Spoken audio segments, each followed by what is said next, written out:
At first it was heartbreaking, then after days of seeing the photos of the ongoing suffering and devastation caused in Puerto Rico by Hurricane Maria, for many the sadness turned to anger. It was known immediately the storm had wiped out most of Puerto Rico's electric, water and communications infrastructures, as well as roads throughout the country. Complicating emergency relief efforts to the island even further were the local bureaucracy, and that the entry points by air and sea were not fully functional. It seems it would be clear to everyone time was of the essence. The White House assured us federal resources were activated.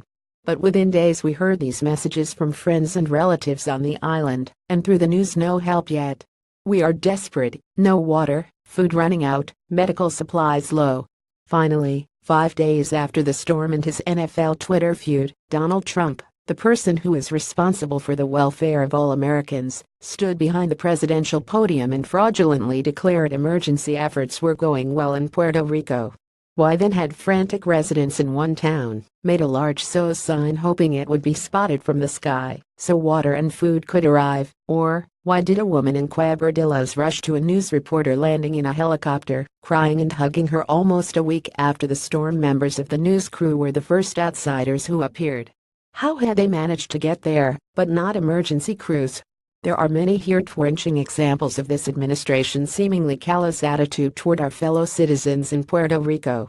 Among them, the inexcusable 10-day delay in waiving the oppressive Jones Act, which prohibits ships, other than those from the U.S., from entering Puerto Rican ports. The president originally placed the U.S. shipping industry's business interests over the misery of more than 3 million Americans on the island. Another reprehensible case in point, the USNS Comfort, a naval hospital ship, remained comfortably docked in Virginia the day after the storm. It was finally announced this week it would leave in 4 days, and then spend 5 days at sea, an eternity for those in need, some in life-and-death situations. The residents of Puerto Rico are not second-class American citizens. It's not only that they pay most federal taxes and have fought valiantly in the U.S. military, but they warrant our help as fellow Americans. Those at the top level of government should be ashamed for this negligence. Where is their humanity? Diane Alverio is a former newscaster and is publisher of LatinaNews.com, an English online news site. She was born in Puerto Rico